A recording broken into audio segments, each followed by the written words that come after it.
covering the Northern Bahamas? You're watching the Bahamas Tonight, Northern Edition.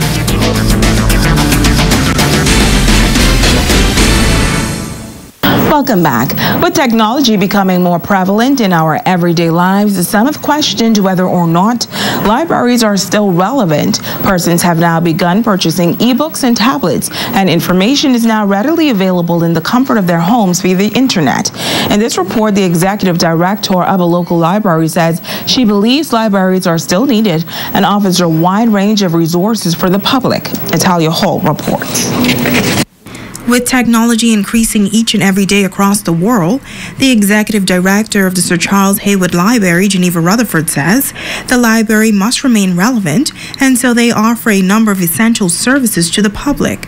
She says the board of directors has done an excellent job of keeping the library relevant in the 21st century, from providing access to high-speed internet, seminars, free health screenings, and much more. And so one of the first things we did was to upgrade the technology in the library by going out and requesting donations, and we were pleased to have a number of companies and foundations assist us, banks, etc., to get computers and also to get a server and to actually digitize the card catalog so that persons could access anything. Once they come in, they can go on the computer and see what we have. She says the board recognized early that many persons in Grand Bahama do not have access to technology. When we go out, we don't just take books. We take the leapfrogs and we take the Kindles and we take books. And so it is truly a joy. One of the things the board really wants to do is to make the library accessible for research purposes to outlying areas. We have not been as successful in that yet. Rutherford says there's also a mobile library in place. With the emphasis on technology and Grand Bahama becoming a technology hub, the board is very excited about this new project, because once persons have prepared themselves, they can come here and take the test. And thanks to recent donations, the library will soon have a person view testing center. We're trying in many ways to create a community center where many things can happen. And amazingly, with our small business center, on the adult side, people are constantly using it. Because keep in mind, we're in a community where not everyone has access. They may have a computer, but they may not be able to have the internet access. They may not, whatever, so they come in. In the last few years, the membership numbers have gone from 700 to just under 3,000. Rutherford noting that many persons use the facility to sit examinations from time to time. It's Talia Hall, ZNS Network News. Switching gears now, the Sigma Gamma Rho Sorority Incorporated hosting a youth symposium over the weekend at the Jack Hayward Gym. Many young people from throughout the community were in attendance and were able to hear from key stakeholders about health and wellness as well as financial stability.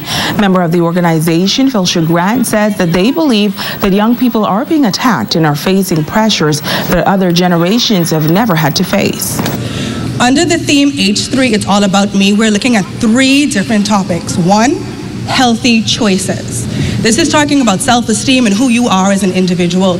We realize with the social media age and what's going on with the media, you are bombarded with people telling you how you should look, how you should fix your hair, how you should dress, things that you do in 2 seconds of your life. Snapshots can stay with you for the rest of your life and impact you. We're talking about healthy living.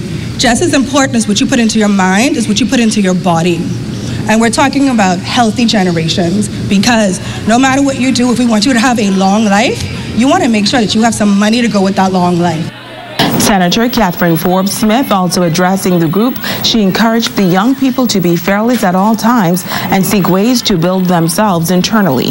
Your mission and goals in life will always seem impossible if you are consistently surrounding yourselves with negative talk. Did you hear me, guys and girls? Negative talk. Seminars like this, books, inspirational videos, and equally motivated peers will serve as a reminder that your goals are within your reach. You don't just wake up one day and become the prime minister of a country. You don't wake up one day and become an NBA champion. And you certainly don't wake up as a world-renowned speaker or a successful business person. It's the little internal steps built in your character every single day that truly makes you fearless.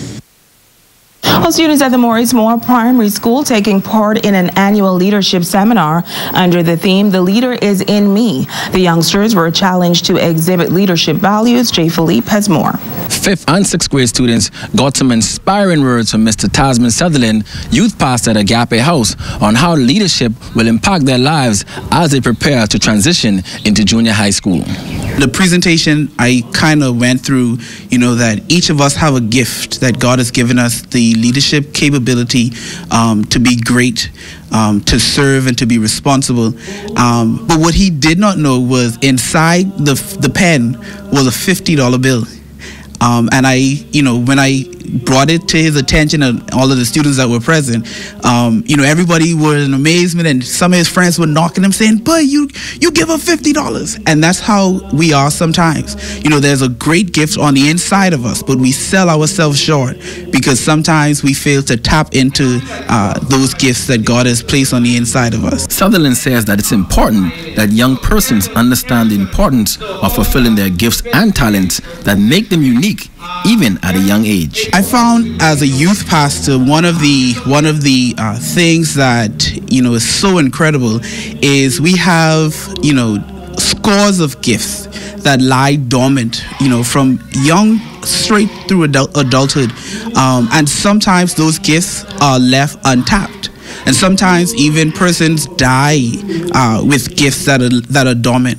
And so I wanted to draw to their illustration and to their attention, particularly, especially at this young age, that, don't wait until you're old to begin to explore and discover what is it that God has gifted me, which area that He has gifted me in to lead. 6th grade teacher Elena Tenquest says that the seminar is essential for the students as they prepare to graduate and move on to another stage in the educational journey. The seminar is to prepare our students as they move from primary school and go into junior high school. And our theme this day is the leader in me. And we know that every child has a leader inside of him or her. And so we wanted to take their leadership skills that they were taught from primary school straight into junior high school and leadership skills for life. I'm Jay Philippe, ZNS Network News. And turning now to our Generation Y report, tonight we feature a young man who is making a name for himself in the fashion industry. In this report, he shares his journey and some of the challenges that he has had to face along the way. Here's Atalia Hall.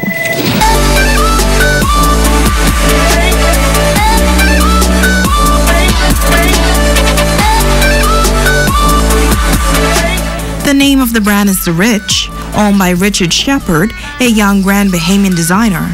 Richard says he knew from an early age that he did not want to work a 9-to-5 job and was always interested in the arts. Shortly after high school, he began sketching swimsuits. 3 years later, he purchased his mother a sewing machine and decided that he would learn how to use it. I just decided to pick one of my sketches that I had drawn out and make it. Now, when I first started doing that, I didn't think nothing big would have come out of it right away. But there was a competition in Nassau called Fash Art, which a few friends convinced him to join. So at first I was nervous, but I decided to take that leap of faith and I joined the competition, and I ended up winning the competition. It was about 7 designers, and I ended up winning the competition. I was the only person from Freeport. Everybody was from Nassau. And after I won that competition, it just seemed to become a trickle effect because I ended up going into LA a few months later to do a next fashion show.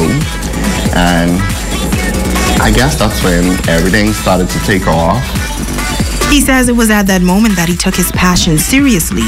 And while there has been some growth over the years, there has been some challenges and discouragement along the way. No one here takes you really serious when it comes to it. When you go to people's jobs and you tell them, okay, this is what I do, they tend to be like, oh, okay, that's what you do, when they brush it off, and they make it seem as though like, yeah, it's just something like you're playing with. Richard has now expanded his brand, now offering ready-to-wear pieces for women and urban wear pieces. He says he would like to see more attention given to the fashion industry in the country and see more Bahamians support one another.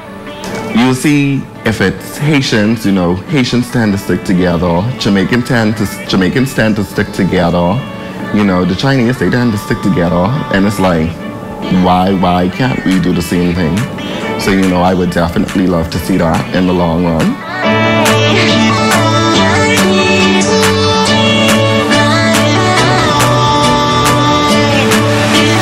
And now it is time to ask the doctor.